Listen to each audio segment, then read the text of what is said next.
Her debut single is out on country music radio today. It's called Pour Me One More.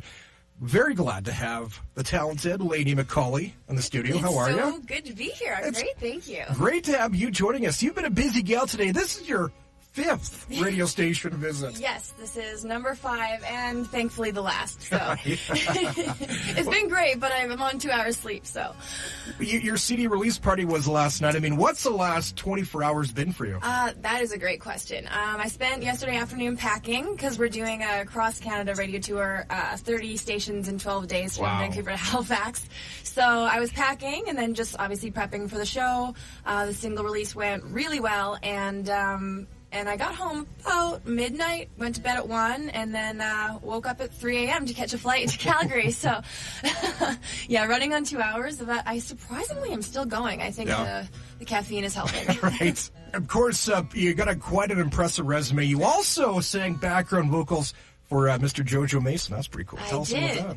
Well, I started working with my producer, Dan, and he was producing the song for JoJo.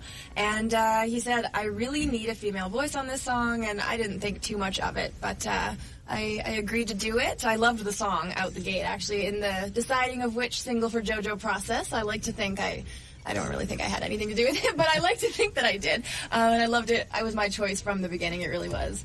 So I was obviously super excited to be a part of that. And we actually, JoJo did a little surprise visit at my single release last night. He jumped up on stage that must have been fun. while I was covering his song. So that was really, really awesome. The great Dan Swimmer. I know you didn't want to come on the air with us, Dan, but too bad. I knew you were going to do this. You know we're going to bring you in anyway. The guy works with some amazing people. JoJo Mason. We got Lanie McAuley, Madeline Merlo, Tim Higgs, Billy Currington. I mean, the list goes on. Dan, tell us all about Lanie McAuley, how you met up with her. Well, I have this knack for finding artists where no one else was looking.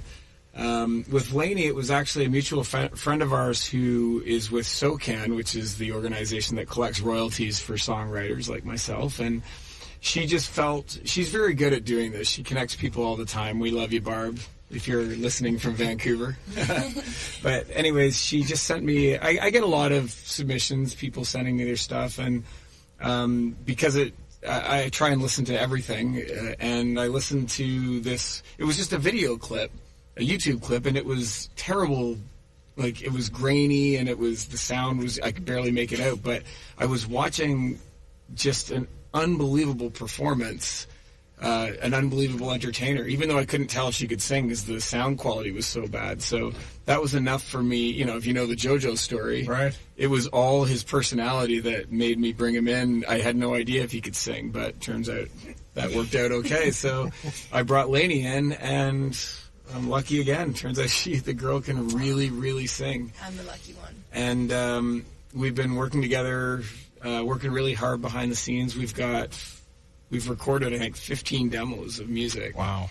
And Lanie, you should maybe explain why this is the one. Yeah, I would love to. Well, this summer, I guess, shortly after Dan and I started working together, I was going through a little bit of a breakup myself. I really liked a guy that I had actually been working on a movie with, and he kind of just left me in the dust, I guess, to say it nicely. I was a little brokenhearted, and my best friend came over and brought a bottle of wine and was like, look, we're going to drink this, and we're going to just be best friends and forget about that because you don't need that. And I kid you not, half an hour after she left, I got an email from Dan with a couple songs. He's like, do you like any of these? Actually, it was 4 songs. I remember I listened to 3 of them, and then the 4th was Pour Me One More, and I bawled uncontrollably, and I was like, this is my song. Like, I kid you not, I'm living this lyric for lyric right now, and it really spoke to me, and I think that it wasn't just me. I think a lot of people could relate to it, and I just knew that I had to sing that song, and so I think we recorded it within a couple days, and then we did re-record the vocal, but we ended up using the original vocal because it was a lot more raw, and it was so real for me. I could just hear it in her voice, what she was going through, and the cool thing for me, too, is it brings it kind of full circle because the first artist that I ever signed was Madeline Merlo, and this is a song that I co-wrote with Madeline Merlo and another good friend of mine, Todd Clark, so it's really cool that she's connected in this process, too. Awesome. She's been so supportive of Lanie, and she's in Nashville right now, but she sent me an awesome text last night right before we went on for Lanie's CD, our single release party, and so it's really cool for me to kind of gives me goosebumps thinking about all my musical children out there. Musical children. It does feel like a family. I told you shouldn't have brought me on here to talk. That's what you get. That's what you get. We're joined by Lanie McAuley. Her new single is called Pour Me One More. She's going to perform in just a few seconds. First of all, Lanie, got to know a little bit of where you're from. You come from the small rodeo town of Cloverdale, BC. I do, and I've been telling people about Cloverdale today, and no one seems to know where it is. I guess it's really not that big. It's a small town, basically on the border of where the U.S. border is. Dan actually happens to live there. It's where I grew up. I now live in Vancouver. Too. Jojo also lives there. It's very strange that we all came from there or are living there, one of the two. Yeah, I grew up there. I spent most of my years growing up doing a lot of acting and dancing. I was a competitive dancer and obviously singing as well. But I'd say I really started kind of throwing myself into music about 5 years ago, and then just a lot of trial and error, figuring out my sound and figuring out who I was in my music. And then just at the time when I figured out who that was, I met Dan, and I told him exactly what I wanted to do, and that's also exactly what he wanted to do. So we found this sound together, and it's pretty exciting for me. All right. You ready to sing? I think so. Making her singing debut at CFWE Radio, the talented Lanie McAuley.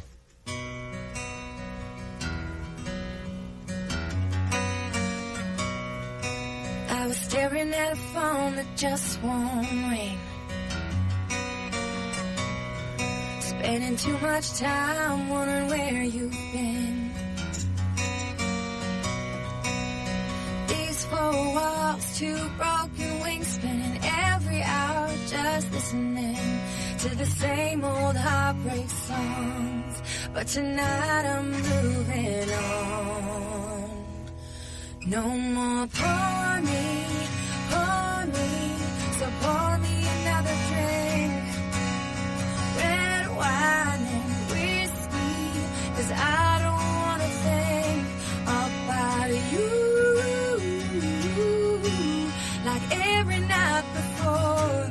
No more pour me, so pour me one more.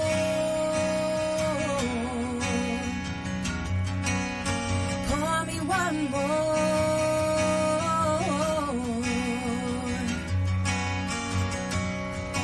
Bartender's got the poison for my pain, and by the end of the night I'll bet he knows my name.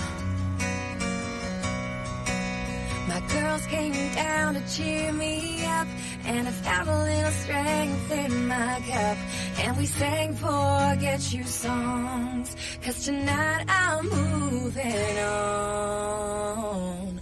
No more pour me, so pour me another drink. Red wine and whiskey, 'cause I don't wanna think about you like every night before. No more pour me, so pour me one more.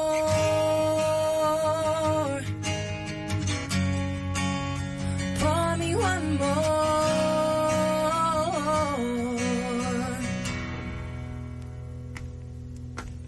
Pour me.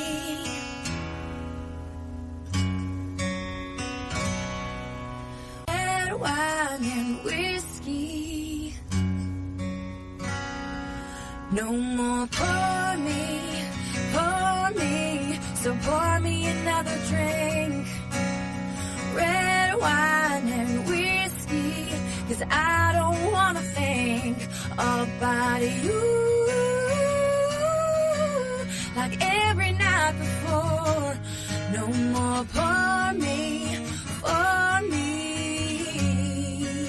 so pour me one more.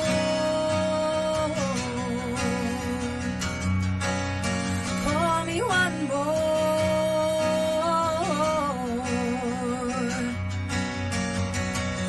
No more pour me.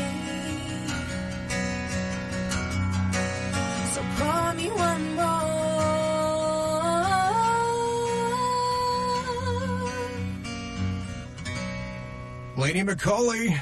It's called Pour Me One More. Fantastic job, Lanie. Thank you. Before we let you go, tell us all about that song. That song is very special to me. I basically was born out of a heartbreak. My producer here, Dan Swinimer, sent me a list of songs on the exact night that my friend had come over with a bottle of wine and to help me get over a heartbreak. And about half an hour later, I received this email, and this was the first song I opened, and I quickly burst into tears and told Dan, I actually still got the email. It says, I need to sing this song like yesterday, I think were my exact words. And we recorded it a couple days later, and that's the same vocal that we ended up using in the final record. So that was a pretty cool feeling to have a song that was so real to me and so meaningful to me, and for that to be my first single was pretty cool. Thanks a lot for stopping by. Thanks so much for having me. Yeah, good luck on the rest of your radio tour. Dan, thank you as well, my friend. Anytime. So good to see you again.